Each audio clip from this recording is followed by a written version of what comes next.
함께 하나님 말씀 보시도록 하겠습니다. 구약성경 시편 110편 말씀입니다.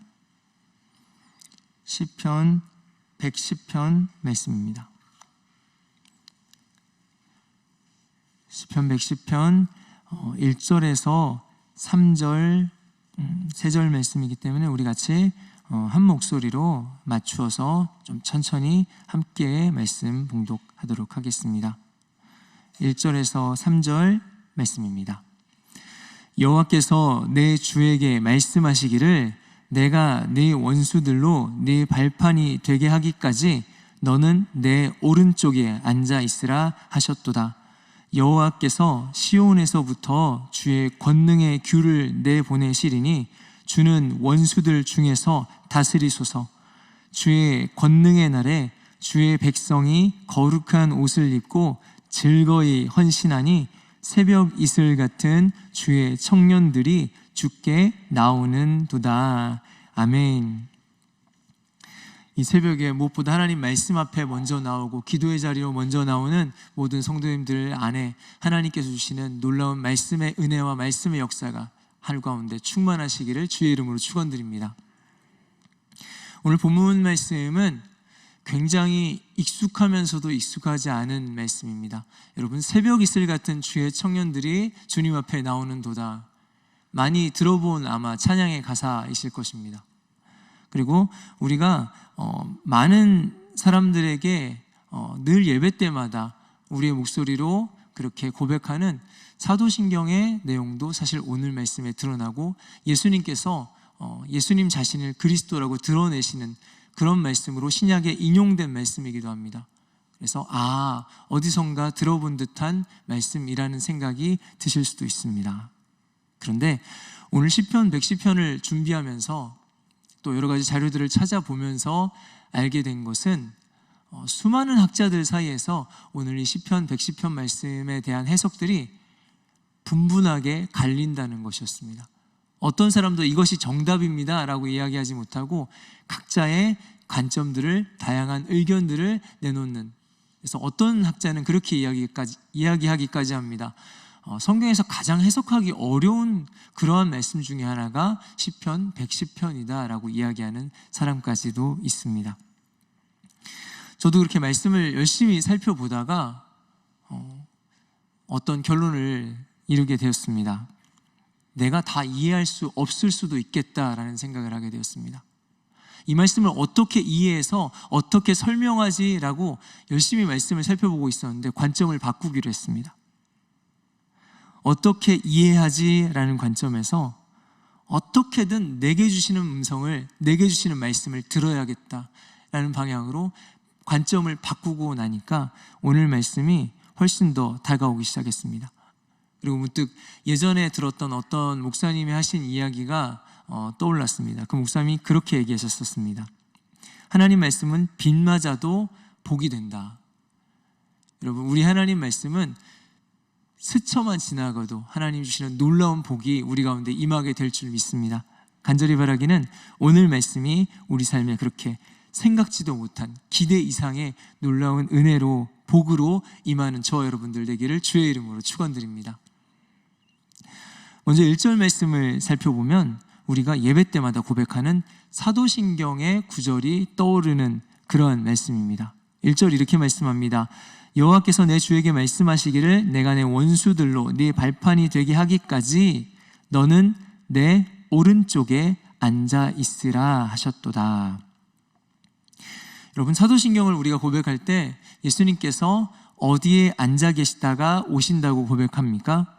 전능하신 아버지 하나님 우편에 앉아 계시다가. 여러분, 오늘 말씀에 나타나는 이 장면이 똑같은 내용을 이야기하고 있습니다.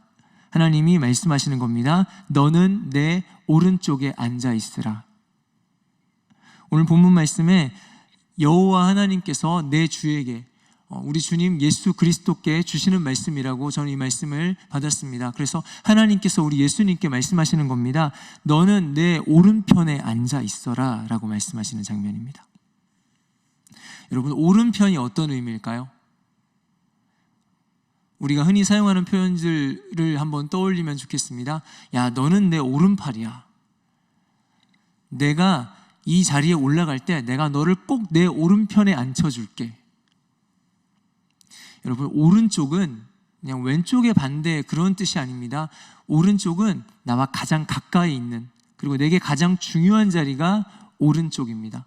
그래서 오른팔이라고 할 때 아무나 지칭하지 않습니다. 어떤 자리에 섰을 때 내 오른쪽에 앉히겠다라는 말을 함부로 하지 않습니다.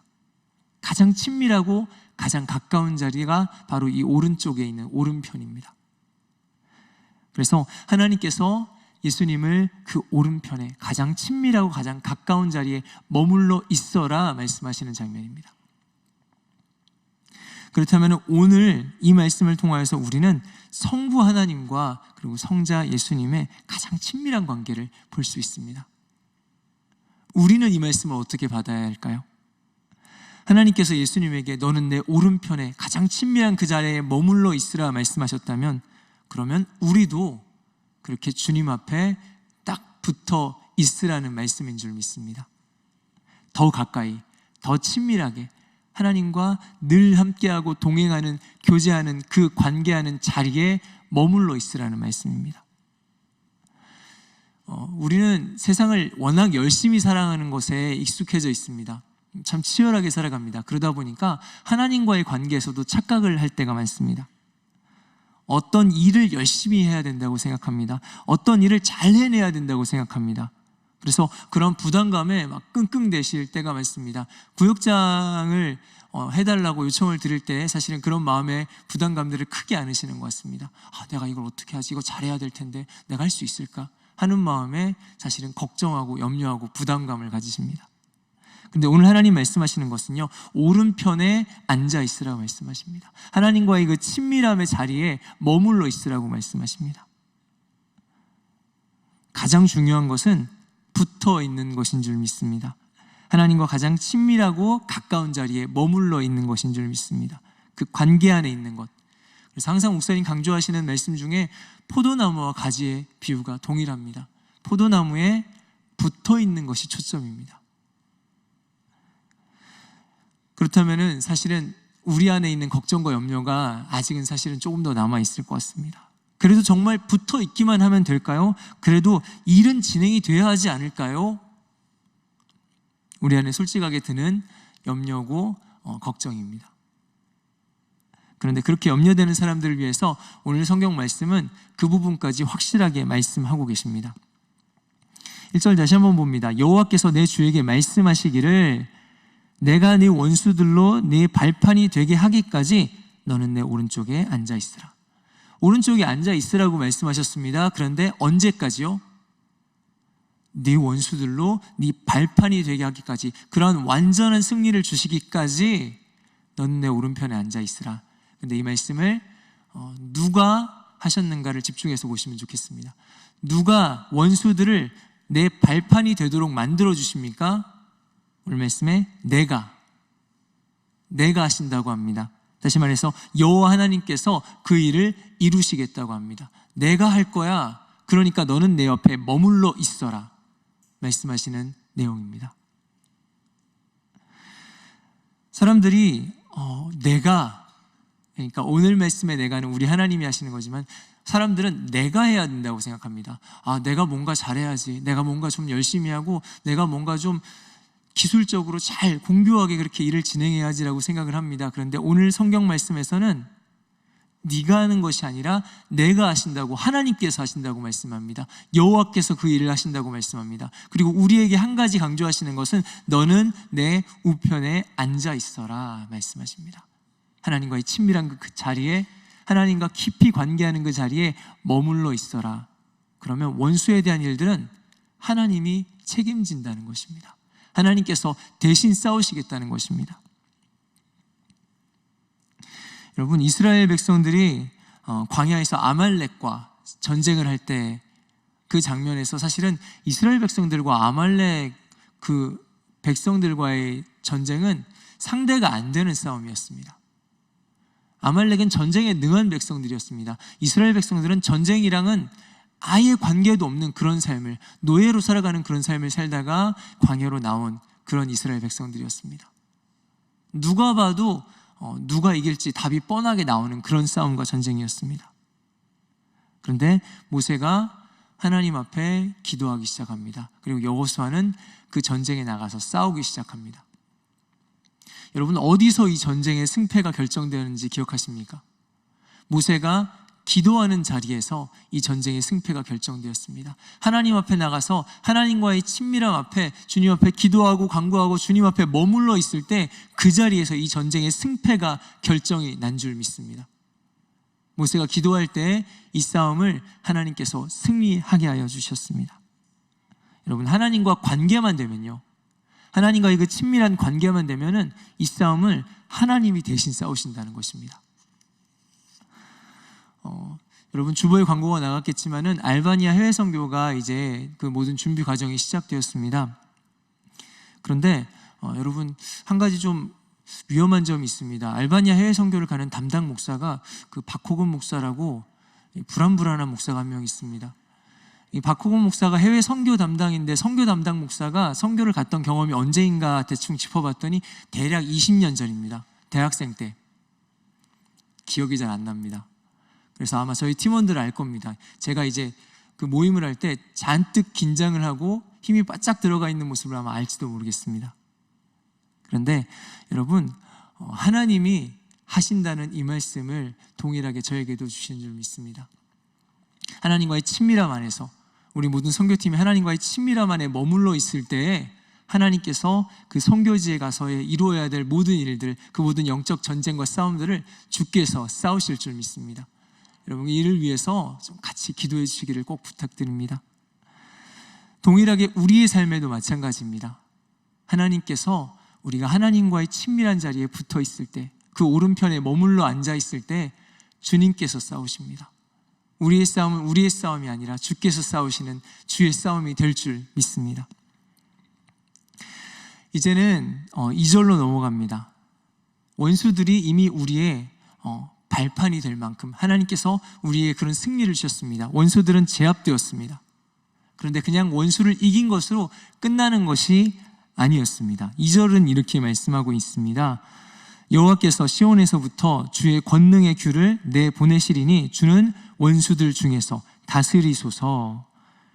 그 원수들이 있는 가운데서 주님이 다스리시도록 하나님께서 권능의 귤을 내어주신다고 말씀합니다. 권능의 귤가 무엇입니까? 왕의 통치를 상징하는 상징입니다. 어떻게 보면은 이 동양권에서는 옥새 같은 것입니다. 왕의 인장, 왕의 도장 같은 것입니다. 그것으로 왕이 통치하고 다스립니다. 그런데 그 권능의 귤을 내어 보내주신다 말씀합니다. 하나님께서 통치하시는 이 모든 것들을 맡기신다는 것입니다. 하나님께서 예수님께 그 권세를 내어 맡기시고 위임하시고 위탁하셨다는 것입니다. 그렇다면 하나님의 자녀된 우리도 마찬가지인 줄 믿습니다. 하나님께서 우리에게 주님의 권세를 우리에게 내어 맡기십니다. 그리고 우리에게 다스리라고, 통치하라고 말씀하십니다.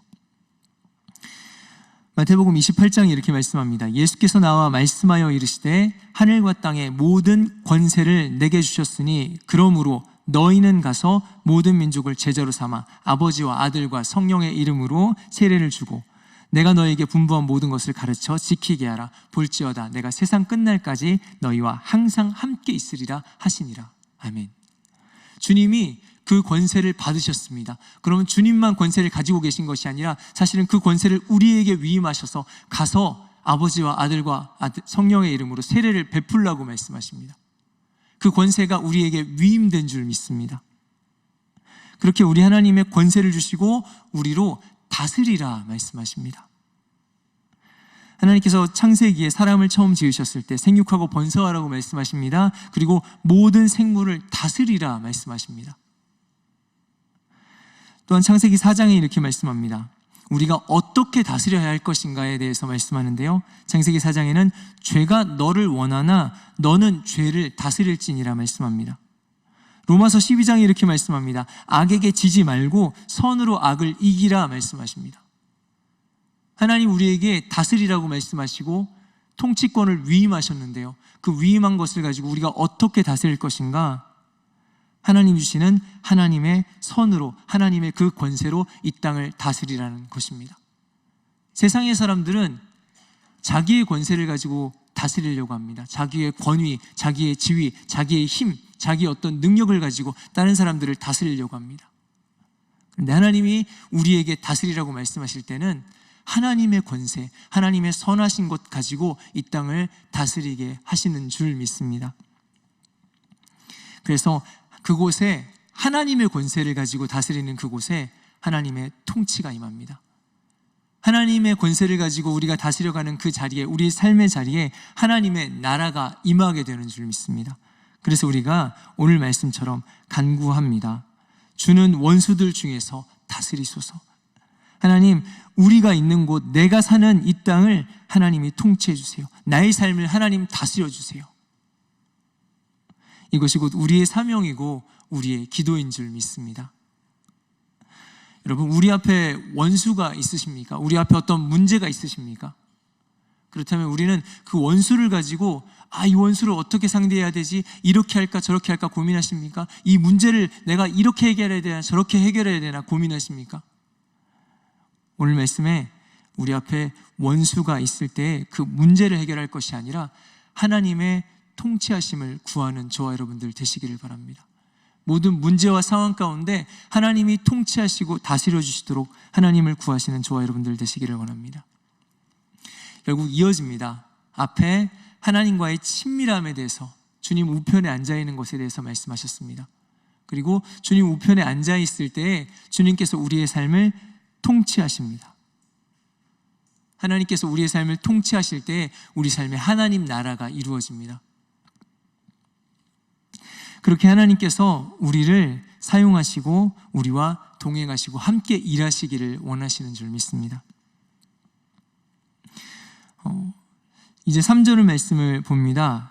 여러분 머릿속에 한번 이 그림을 그려보시겠습니까? 내 삶에 가득한 하나님의 통치, 그 하나님의 통치를 생각하면서 3절 말씀을 보겠습니다. 주의 권능의 날에 주의 백성이 거룩한 옷을 입고 즐거이 헌신하니 새벽 이슬 같은 주의 청년들이 주께 나오는도다. 하나님이 통치하시고 다스리시는 그날, 하나님이 내 삶에 개입하셔서 내 삶이 하나님의 나라 되게 하시는 그날에 하나님의 백성들이 기쁨으로 몰려 나오고 있습니다. 그렇게 하나님의 청년들이 주님 앞에 기쁨으로 나옵니다. 이제는 내 개인의 삶에 임하는 그런 하나님의 나라가 아니라 이 땅 가운데 수많은 하나님의 백성들이 일어나고 하나님의 통치가 온 땅에 열방에 임하는 장면을 오늘 말씀 보여주고 있습니다. 여러분, 오늘 말씀에 우리가 굉장히 익숙한 표현이 있습니다. 새벽 이슬 같은 주의 청년들이라고 말씀합니다. 누가 새벽 이슬 같은 청년일까요? 쑥쑥 자라나는 10대가 새벽 이슬 같은 청년일까요? 아니면 혈기왕성한 20대가 새벽 이슬 같은 청년일까요? 우리는 이미 늦은 것일까요? 그런데요, 여러분, 새벽 이슬 같은 청년이라고 할 때 이슬이라는 단어에 우리가 좀 집중할 필요가 있습니다. 여러분, 근동 지역에서 이슬은 어떤 의미일까요? 근동 지역에 물이 부족합니다. 비도 충분히 내리지 않습니다. 낮에는 뜨거운 햇볕이 내리쬐니다. 그리고 밤에는 너무너무 춥습니다. 그런데 그렇게 뜨거운 햇볕을 받았다가 차가운 밤이 돼서 이제 새벽녘이 됐을 때, 동틀 무렵이 되면 그 땅에 이슬이 맺힙니다. 물이 없는 그 땅에, 생명이 살 수 없는 그 땅에 이슬이 맺힙니다. 그리고 그 이슬이 땅에 촉촉하게 스며듭니다. 여러분, 그 지역에서의 이슬은, 특별히 그 새벽에 내리는 이슬은 생명입니다. 그 땅을 살리는 생명의 근원이 됩니다. 새벽 이슬 같은 주의 청년들이 어떤 청년들일까요? 그냥 싱그러운 청년들을 얘기하는 것일까요? 아니요, 하나님의 사람들의 어떤 모습을 말씀합니다. 우리 안에 하나님이 주신 그 생명을 가지고, 새벽 이슬 양이 많지 않습니다. 엄청나게 그 땅을 충분히 적실 만큼 있지 않습니다. 그렇지만은 그 새벽 이슬로 인해서 그 땅이 살아갑니다. 우리 가운데 있는 그 생명이 엄청나고 강력하고 놀라운 위력과 능력을 가지고 있는 그런 엄청난 사람이 우리가 아닐지도 모릅니다. 그러나 우리 안에 있는 이 작은 생명이 이 땅을 살리게 될 줄 믿습니다. 하나님, 그래서 우리를 새벽 이슬 같은 주의 청년으로 부르십니다. 우리를 통해서 하나님의 생명이 이 땅 가운데 스며들어갑니다. 이 땅이 살 수 있게 됩니다. 누가 새벽 이슬 같은 주의 청년들이라고 했습니까? 하나님을 힘입어서 이 땅에 생명을 흘려보내는 사람들, 썩어가는 이 땅을 하나님의 뜻과 하나님의 권세와 하나님의 방식으로 살려내는 사람들이 새벽 이슬 같은 주의 청년들입니다. 하나님 오늘도 그렇게 새벽 이슬 같은 주의 청년들을 찾으시고 계십니다. 간절히 바라기는 우리가, 저와 여러분이 그러한 새벽 이슬 같은 주의 청년들로 생명의 통로로 사용되기를 주의 이름으로 축원드립니다. 오늘 말씀을 정리합니다. 오늘 말씀은 우리를 하나님 곁으로 다시 부르시는 말씀입니다. 우리가 어떻게 살아야 할지를 주님께서 다시 한번 당부하시는 말씀입니다. 그래서 우리가 하나님 말씀 앞에 결단하는 우리가 되기를 원합니다. 하나님이 일하신다고, 하나님이 역사하신다고 그 하나님의 일하심을 신뢰하시겠습니까? 하나님과의 관계 가운데 무엇보다도 주님과의 그 친밀한 관계 가운데 딱 붙어 계시겠습니까? 하나님이 이 땅을 다스리시는 것처럼 하나님 우리에게 주신 그 선한 권세로 이 땅을 다스리고 원수와 모든 문제들까지 다스리시겠습니까? 이 땅을 고치신 하나님의 손이 되어서 그 생명의 통로가 되어서 새벽 이슬 같은 생명의 통로로 살아가시겠습니까? 하나님께서 오늘 우리를 부르시는 그 자리에 하나님 가장 기뻐하시는 모습으로 머물러 살아갈 수 있는, 그렇게 하나님 나라를 이 땅에 이루어갈 수 있는 저와 여러분들 되시기를 주의 이름으로 축원드립니다. 하나님은 오늘도 우리를 부르시는 줄 믿습니다. 기도하시겠습니다. 우리 이 시간에 함께 기도하실 때 주신 말씀을 붙잡고, 주님 내가 그러한 하나님의 사람으로 살아가기를 원합니다. 주님 나의 삶을 그렇게 사용하여 주십시오. 함께 기도하고 또한 성령 수행의 가운데 하나님 놀랍게 기름 부어 주시도록, 또한 우리 각자의 주시는 기도의 제목들과 교회 공동체와 나라 민족을 위하여서 이 시간 같이 주여 한번 부르짖고 기도하시다 돌아가겠습니다. 기도하겠습니다.